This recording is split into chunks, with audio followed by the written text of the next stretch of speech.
গত ৩০ জুন কুড়িগ্রাম জেলার রাজীপুর ও জামালপুর জেলার দেওয়ানগঞ্জ উপজেলায় ইন্টারন্যাশনাল ডেভেলপমেন্ট এন্টারপ্রাইজের বিরুদ্ধে বিপুল পরিমাণ অর্থ আত্মসাতের অভিযোগে সামাজিক যোগাযোগ মাধ্যমে আলোড়ন সৃষ্টি হয়, যেখানে উঠে আসে বিভিন্ন ভুক্তভোগীদের প্রতারণার শিকার হওয়ার কথা। ২,০০০ মানুষের কাছ থেকে ঘর দেওয়ার কথা বলে প্রায় ৩ কোটি টাকা হাতিয়ে নিয়ে লাপাত্তা হয়ে গেছে ইন্টারন্যাশনাল ডেভেলপমেন্ট এন্টারপ্রাইজ আইডিই নামের একটি ভুয়া এনজিও। জানা যায়, দেওয়ানগঞ্জ উপজেলার ডাংধরা ইউনিয়নের নিমাইমারি গ্রামে ২টি রুম ৭ মাস আগে ভাড়া নিয়ে কার্যক্রম পরিচালনা করেন কুড়িগ্রাম জেলার রাজীপুর উপজেলার field officer Rezaul Karim Reza, accounts officer Saju Ahmed, manager Mohammad Roni Ahmed ও অডিট ম্যানেজার কামরুজ্জামান। এরপর তারা অফিসে বিভিন্ন গ্রাম থেকে ১৩ জন কর্মী নিয়োগ দেন, যাদের মাধ্যমে 3 কোয়ার্টার ঘর ও শিশু ভাতার কার্ড দেওয়ার কথা বলে চর আমখাওয়া ও ডাংধরা ইউনিয়নের বিভিন্ন গ্রামের সহজ সরল মানুষের কাছ থেকে প্রায় ৩ কোটি টাকা হাতিয়ে নিয়েছেন। বিষয়টি সামাজিক যোগাযোগ মাধ্যমে আলোচনা সৃষ্টি হওয়ার পর সংস্থাটির ফিল্ড অফিসার রেজাউল করিম রেজা ফেসবুকে একটি পোস্ট করেছেন। তিনি পোস্টটিতে রাজীপুর উপজেলার কলেজপাড়া গ্রামের মোহাম্মদ আলীকে আইডিই এর মাস্টার মাইন্ড বলে উল্লেখ করেছেন।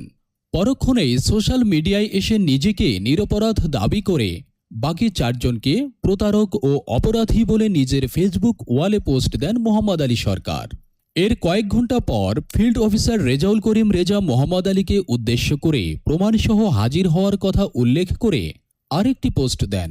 এর ঠিক ২০ মিনিট পর মোহাম্মদ আলীর ফেসবুক প্রোফাইলে গিয়ে দেখা যায় ৪ জনকে প্রতারক ও অপরাধী বলে নিজের ফেসবুক ওয়ালে দেয়া পোস্টটি প্রোফাইল থেকে মুছে ফেলেছেন। কুড়িগ্রাম সংবাদের অনুসন্ধানে জানা যায়, গত ১৮ মে ইন্টারন্যাশনাল ডেভেলপমেন্ট এন্টারপ্রাইজের কয়েকজন দেশ ত্যাগ করে।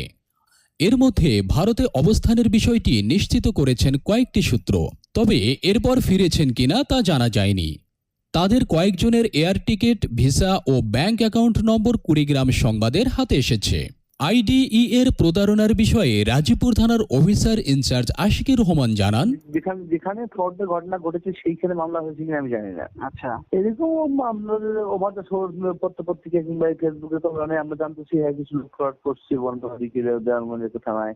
কারণ তারা যদি দেওয়ানগঞ্জে মামলা হয় এবং দেওয়ানগঞ্জ থানা পুলিশ যদি আমাদেরকে সহযোগিতা চাই, সহযোগিতা করব। এ ব্যাপারে দেওয়ানগঞ্জ উপজেলা নির্বাহী কর্মকর্তা জাহিদ হাসান প্রিন্স বলেন, তো অভিযোগ পেয়েছে আমাদের প্রায় মাসখানেক ২০-২৫ দিন নিচে ৩ দিন আগে পরে ভুক্তভোগী যারা তারা আমার কাছে এসেছিলেন। আমি বললাম যে আপনার একটা লিখিত দরখাস্ত দেন, ভুক্তভোগী কয়দিন যাবত এই ঘটেছে। আর হচ্ছে যে তাদের ফোন নাম্বার নিয়ে আমি পরে বললাম যে কল দিতে পারেন। আমি কল দেন না, পরে আমি নিজে কল দিলাম। দেন ওনারা বলতেছেন বিভিন্ন তাল বাহানা, ঈদের পরে আসবেন, এই করবেন সেই করবেন। আমি বললাম যে না, ঈদের আগে আসেন, কিছু বিষয় আছে যে আপনাদের ঘর দেওয়ার কথা বা এগুলো অনুমতি কে দিয়েছে বা এরকম আর কি। পরে বলতে ঠিক আছে স্যার আসতে বলার পর থেকে আর আসার কোনো ধরনের কিছু নাই এবং ওনাদের মোবাইলও বন্ধ হচ্ছে।